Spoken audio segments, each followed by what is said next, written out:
আমি এখানে খাইতে আসছি, রিস্কাটা ওই সাইডে থেকে আসছি, গিয়ার লাগবে পাইনি, রিস্কাটা পাইতাছি না।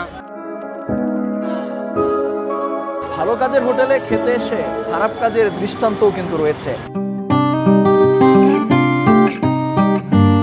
দিনে যে কোনো একটি ভালো কাজ করে এখানে এসে বললেই বিনামূল্যে খাবার দেওয়া হয়, আবার কোনো ভালো কাজ না করলেও ভালো কাজের প্রতিশ্রুতি দিয়ে খাবার খেতে হয়।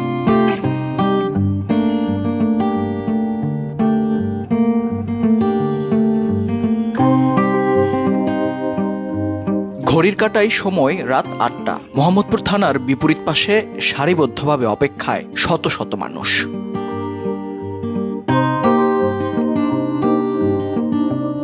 অপেক্ষমান এসব মানুষ আলাদা আলাদা শ্রেণী পেশার হলেও এই মুহূর্তে সবার উদ্দেশ্য এক, এরা সকলেই ক্ষুধার্ত।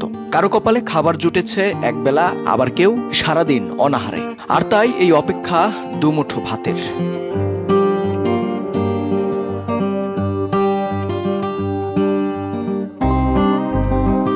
প্রায় ঘন্টাখানেক পর অপেক্ষার অবসান।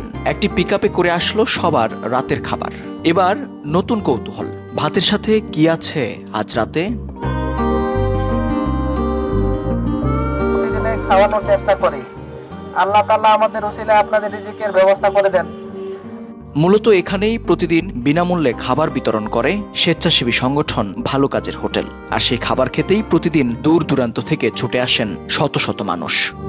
এই যে এই জায়গা ২-৩ জন মানুষ নিয়েছি, যেমন হারে আনছি, বা আরো ২-৩ জন কইছি যে এই জায়গা ভাত খাওয়ায়, তোমরা অসহায় খাইতে পারো না, এই খাবারগুলো কিনে খেলে টাকা লাগে, 60-70-80 টাকা খরচ হয়, 100 টাকা খরচ হয়। ওই খরচগুলো বাঁচানোর জন্য এখানে আমরা আসি খাইতে। বিনামূল্যে খাবার বিতরণ করা হলেও এই খাবার খেতে হলে একটি শর্ত পূরণ করতে হবে। শর্ত হলো শুধু একটি ভালো কাজ করা। দিনে যে কোনো একটি ভালো কাজ করে এখানে এসে বললেই কাগজে নাম লিখে বিনামূল্যে খাবার দেওয়া হয়, আবার কোনো ভালো কাজ না করলেও ভালো কাজের প্রতিশ্রুতি দিয়ে খাবার খেতে হয়। ভালো কাজ করছি, 2 জনকে জোহর নামাজ আসর নামাজ পড়াইছি, এই আনছি, এবং অসহায়কে এই খাবারের জন্য এখানে আনছি, যে তোরা ভাত পাও না, এখানে আনছি। ভালো কাজের হোটেল, ভালো খাইতেছি। আমি এই ভাত খাইয়া দেনা দিছি 1 লাখ, তাহলে আমার এক বেলা খাইতে গেলে আমার 150 টাকার বাজার লাগে, 200 টাকার বাজার লাগে, তাহলে এটা আমি রেন দিয়ে হুত করছি। ঢাকা শহরে 11টা জায়গায় আমরা প্রতিদিনে খাবার দিই এক বেলা করে, এবং ঢাকার বাইরে চট্টগ্রামে আর একটা শাখা আছে, সেখানে সপ্তাহে 1 দিন দেই। আমরা চাই যে সারা বাংলাদেশে আমাদের এই শাখাগুলোর প্রচার ঘটুক, এবং কেউ যেন না খায় না ঘুমাইতে না যায়, কারণ প্রতিদিন 10 টাকা করে, মাসে 300 টাকা হয়। এই মেম্বাররা আমাদের এটা ডোনেট করে থাকেন, এবং আমাদের যে শুভাকাঙ্ক্ষী ওনারা কেউ এক বেলার খাবার, কেউ 100 জনের খাবার, কেউ একটা হোটেলের পুরা খাবার, এভাবে ওনারা আমাদের বিভিন্নভাবে হেল্প করে থাকে। ভালো কাজের হোটেলে খেতে এসে খারাপ কাজের দৃষ্টান্তও কিন্তু রয়েছে। যারা খাচ্ছিলেন তাদের মধ্যে মাদক সেবীও ছিল কয়েকজন। খাওয়া দাওয়ার পর এখান থেকে 2টি রিক্সা চুরি করে নিয়েছে।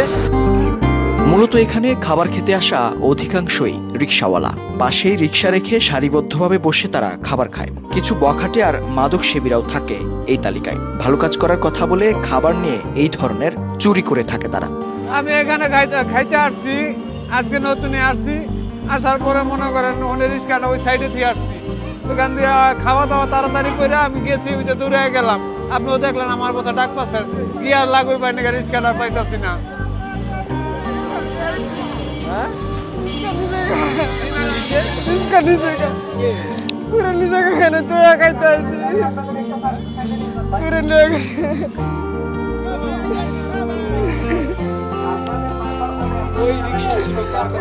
এখানে আসছিল, ভাত খাইতে বসছে, পরে আমার ভাত খাই উঠে দিয়ে নাই।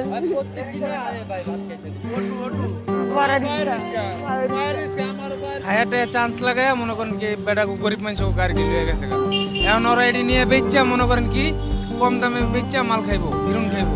স্বেচ্ছাসেবী সংগঠনটির পক্ষ থেকে বারবার সচেতন করা হলেও অনেকেই তা গায়েই লাগান না, যার ফলে ঘটে এমন অনাকাঙ্ক্ষিত ঘটনা।